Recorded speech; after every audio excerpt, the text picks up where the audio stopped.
So I don't know about you guys, but I want to find out if there's really that much of a difference between precise 0.50 anti-cold and precise 0.5. So let's figure it out together. Don't you go away.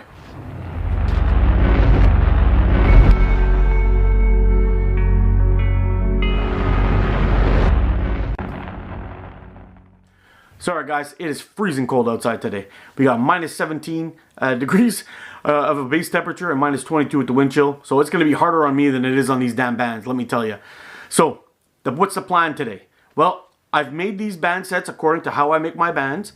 That was just in a video. If you want to find out how I make my bands, it was in my last video. You can go ahead and check that out. And we're going to basically test these guys out. Now, all the bands here are exactly the same. So the thickness is the same. They're both 0.50. The taper is the same. They're both 24 to 18. The only thing that's different is the active band length, because the elongation of these two bands are different. So this guy came out to a 5.5. This guy came out to a 6, 6.1, somewhere around there. For me, that's no big deal. We're going to leave it as is. We're going to stretch these guys out. I did add a little bit of extra so they're not completely maxed out, only because I was a little bit worried that when I'm pulling these guys back out in that freezing cold, I was going to get a catastrophic snap and eat one in the face. And that has happened before, and it sucks. So we're not gonna go there. But once we're outside, we're going to test out. We're going to do some warm-up shots, probably around 10 or 15. I'm going to see how the bands are feeling before we get into it, and then we'll start shooting. But whatever I do with one, I will do with the other. And then we're going to set up the chrony and start shooting some shots of 5/16 through the chrony, and then we're going to shoot 3/8 through the chrony. Oh my god, I'm losing my brain here. It's been a while since we've been outside and did some shooting. So, what frame am I using? I'm using the Dankung ergonomic. Should be a lot of fun, and hopefully today we'll find out what the difference is between precise 0.50 regular and precise 0.50 anti-cold. Let's get outside, guys, and have some fun.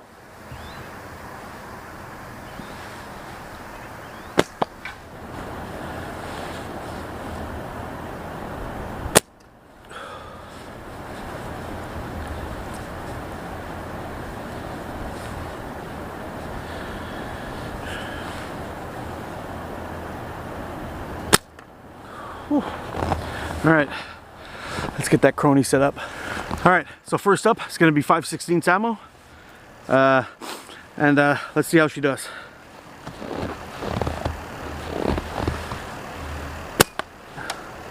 .238.8, and I slipped out of my hand. It's probably going to be the fastest one. 225.5.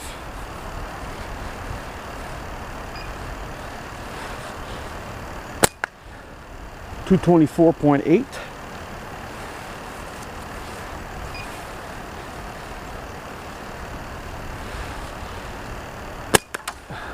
222.6.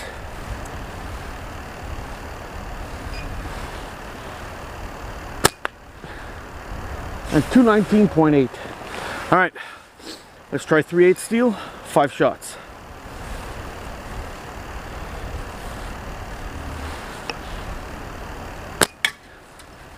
.193.2.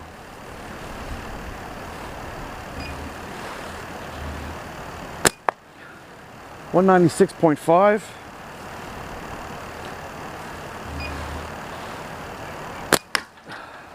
200.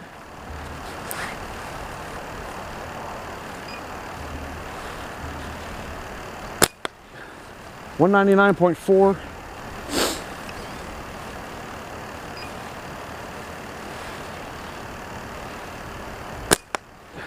And 197.1. Well, I thought we were going to be doing better than that with these cold weather bands, but I guess not. I guess we'll have to change them up. He seems to be shooting pretty good. Can't really complain too much, especially in this kind of cold. Oh, look at that. That ain't so good. Wah wah. Look at that, guys.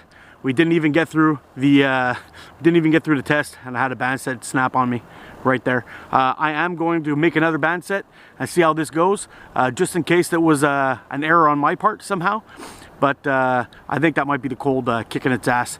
So let me get downstairs, I'll make another band set, we'll come back up, warm up, and shoot. Sorry guys, we got a second band set made up now. We'll see if it was actually the cold, or it's possible, because I did cut the tubing off with my pocket knife, and it's possible I just touched one of the edges. We'll see. We'll go ahead and take our 10 warm-up shots and continue on like we were before.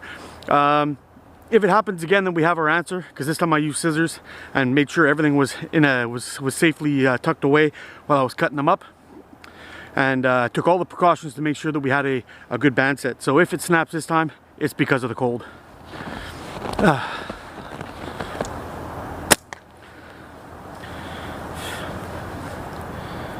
Ooh. Man, I like these precise bands.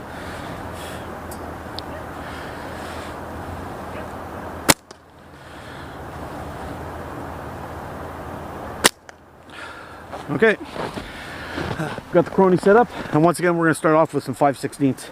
Let's see how this goes.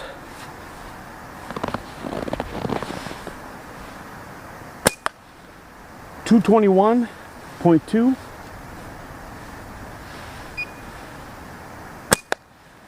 221.2.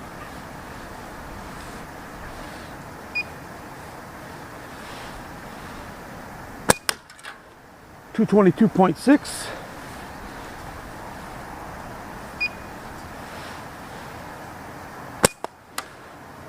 218.4, and last shot.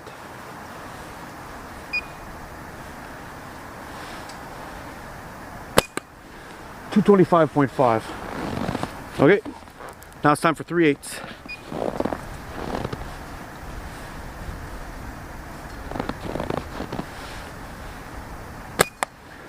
.193.2.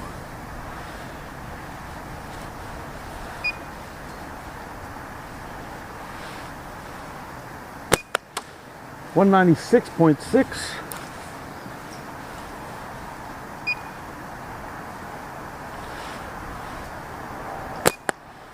193.2.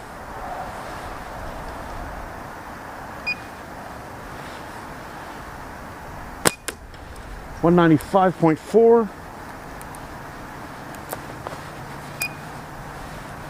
And last shot. 199.4. Well, there you have it, guys. We have our precise .50 shooting at the shoot through the chrony, and I don't see that much difference between the precise and the precise cold weather. They seem to be pretty close, within points of each other, really. But precise happens to be, regular precise happens to be pretty good in the cold. So we'll have to go ahead and try some other brands and see how they do on another cold day. But keep in mind, today was -17, so that's pretty damn cold. And well, it's kind of hard to say, but to be honest, if I had to choose between the regular precise in this weather and the anti-cold in this weather, I'm going to be ditching this guy, and I'm going to be using this guy. I found the performance was good. I believe that little break that we had during the warm-up on the first one was probably something I did. These guys seem to be fine. In between the video and in between this last clip and this one, I shot about another 20 shots through it, and there's no nicks, chips, scuffs, or scratches on these bands at all. They're going strong, and they're going to be fine. So for all you .5 shooters, if you're out there shooting and you don't know what bands to get, if you should get anti-cold or regular, I'm going to go ahead and hop out onto a limb and say regular precise gets a thumbs up for me, maybe even a second one in cold weather. -17, still shooting strong. So with the lockdown going on, and we're not allowed to leave the house, we're not supposed to be traveling around, we're not supposed to be doing things unless you're working, I've been kind of bored. So I started poking around my garage, doing a little cleanup in there and whatnot, and sure enough, I found this tree fork. So I decided, I should have actually shot the video of the build, but I saw this little tree fork inside my garage. I guess I'd cut it down a while back, and it kind of fell behind something, whatever, and got lost. But I was just messing around in there, and I found this guy.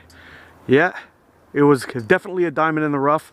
I don't even know what kind of wood it was. I want to assume that it might have been a birch, a really spalted birch Y fork that I found. It had no more. It had no more bark on it when I cut it off, but it was around a whole bunch of fallen birch branches and whatnot. And I threw it under my deck just to get it to dry out completely and see how it was going to be, just in case it was going to split up and crack quite a bit. And turns out that the wood on it was super hard once it dried. Came out really nice. It was nice and spalted, and the grain on it's fantastic. So I'm going to bring you in a quick close and have a look at it. Then we're going to shoot at that can over there, have a little fun, and then we're going to wrap this video up. But here, take a look at this. I was going to make the forks a little bit longer, but as I was carving away at them, they kept on chipping out and flaking out, and this is what the wood ended up giving me. But it's a really comfortable frame to hold in your hands. The fork gap is really tiny because the Y was a very tight Y. But I was hoping to spread her out a little bit and make a shoot or make a nice fork on it. But I ended up winding up with this.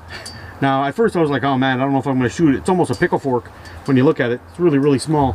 And when I do my draw on it, I actually have to give the pouch a little bit of a twist to speed bump it to make sure it goes over the top. I tried shooting it regular and hit the frame a couple times, but let's go ahead, set up the camera, see if we can hit that can down there a couple times and put this video to rest. All right, so you see there I got a can of beans kind of sitting on that stick all the way out there, and back where we are, we're about say 10 to 12 meters away from it, so we're not too far, not too close, just around the regular, I guess you could say. So let's take a couple shots, see how it feels. Sorry guys, we got some precise .65. We're shooting clays, so it's way overpowered for these little clay balls. Got it wrapped on there with a wrap and tuck, and we're gonna be shooting one of those Caddyshack pouches. They're kind of large. I'll be honest with you. They're kind of large and a little bit different than what I'm used to, but they're very comfortable in the hand when you're shooting with them. So that's a big plus for these guys. Let's see how they perform, and we'll see if we can actually hit that can from over here.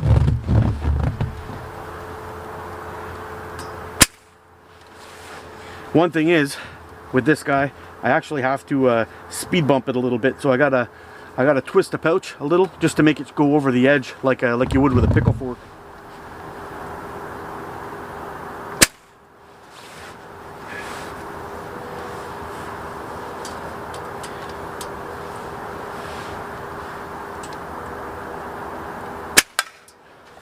There's one.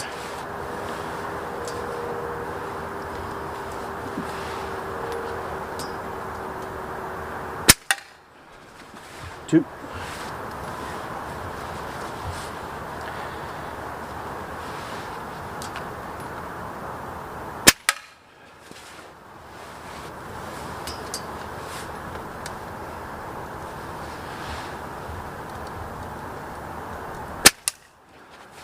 Still got it, but it was kind of a weak hit.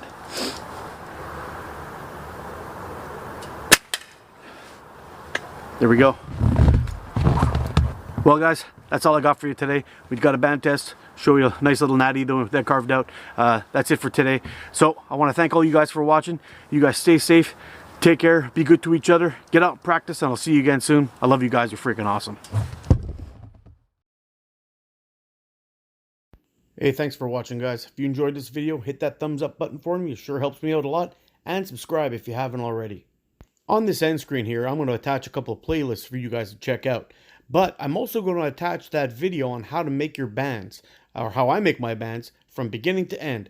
It's a complete guide. It's exactly what I do to make sure I get the most out of my bands and have a good, reliable set.